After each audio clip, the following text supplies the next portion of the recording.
It's time for collecting bots with Danny the Puppet. Hi, everyone. First of all, I just want to say thanks to everyone who's watching these videos. A chance for me to come out each week and talk a little bit about my hobby of collecting Transformers and some of the things tied to it. In this week's topic, we're going to talk about media. Yes, media. What do I mean by that? I mean all those little stories that they have out there about our favorite bots. Good place to start is talking about comic books. I've been buying Transformer comic books for as long as I can remember. Didn't buy them a lot when I was a kid. I read them all in the stores. Come on, do you remember those days? Sitting by a magazine rack in a grocery store or a drugstore and just reading the comics. So I did read them all. I read all the Marvel comics. I loved them. Then we went to Dreamwave, and that didn't last long and it kind of ended in scandal. But then we went to IDW, and I loved the IDW comics. So where are we now? We're at Skybound. Skybound Transformer Comics. First of all, it's part of what they call the Energon universe, which started with something called Void Rivals. I love Void Rivals. It's not really a Transformer comic, but it's got the Transformer universe in it. They've got lots of characters from Transformers, most recently Sprinter and Hot Rod showing up. And the Quintessons, I think, are being built as major villains. It's a slow build, mind you. But it's being built there. And I really love Void Rivals. I actually get more excited about Void Rivals sometimes than I do about the regular Transformer comic coming out. But that's something we need to talk about too. So I really loved IDW's take on Transformers, particularly the Lost Light stories. Very character-driven, done with a bit of a sense of humor. Still had some tragedy to it. Poor skids. But here we are with the new Skybound Transformers comic. First of all, I want to point out that I do enjoy it. The artwork takes a little getting used to, but it is nice. And I like the stories. It's very much a retelling of those stories we watched as a kid on the cartoons, or even the Marvel comics.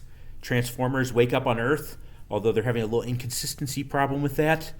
I think it first said hundreds of years or thousands of years, and now they're going back to the millions of years, and there's no explanation why they're doing that. I think the millions of years is a bit of a plot hole, because what's going on for Cybertron for millions of years? Every time we get back to Cybertron, it's like nothing's changed. Shockwave's in charge. Anyways, let's talk about Transformers here. I like it. It's a good story. They introduced some cool characters that they focus on, like Beachcomber.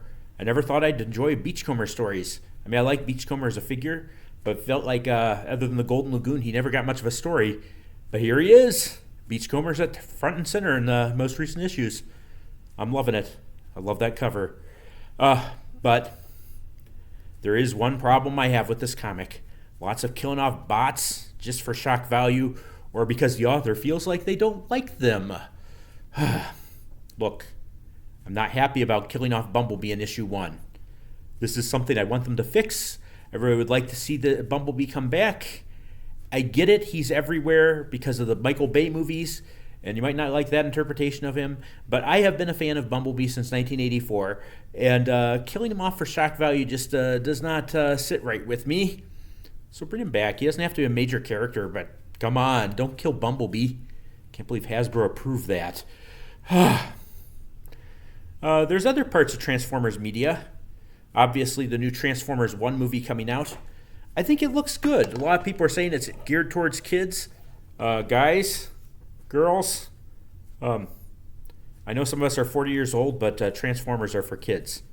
That doesn't mean we can't be part of the hobby. Doesn't mean we can't collect them.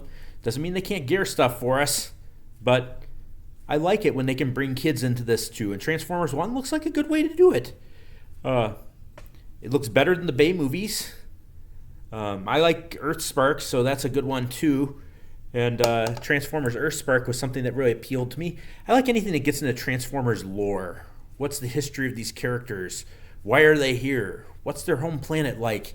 So Transformers 1 looks like it's going to be great, with a story about how Optimus and Megatron started out as friends and became enemies. And I do like that story.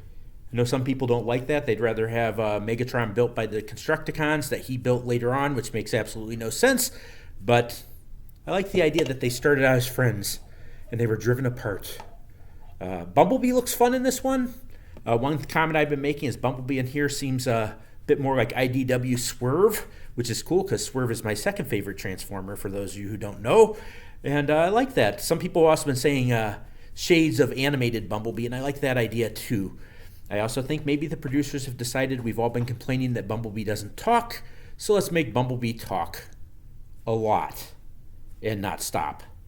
But Transformers 1 looks good. Let's talk about the media where they missed the boat. I have been loving Transformers Legacy, a Transformers line where they bring back characters from every continuity, Beast Wars, Cybertron, animated, lots of different things there, Prime, but I feel like it needed a story. Look at the posters that they put out, the sides of the boxes, and it looks like they had a really good story going for Transformers Legacy, and it never came to be. So the story is the only one in our heads, but sometimes that's the best story of all. The stories we make up for ourselves with the Transformers, like Bumblebee could be fighting a dragon. That would be cool. That's a story I could come up with. But what are your guys' thoughts? What's your favorite Transformers media out there? Are you enjoying the comics? Do you wish we had a cartoon like G1? I mean, they tried that with the Netflix series, and that didn't go over too well with people, mostly because of the voice cast. What do you think? Do we need more Transformers media? Other than the big blockbuster movies where Michael Bay has his hand in them? What do you think? Transformers media. Give me your thoughts on the comics, too. I'm curious what everyone thinks about the Skybound Comics. Like I said, I'm enjoying them, but don't kill Bumblebee. It's not okay. Bye.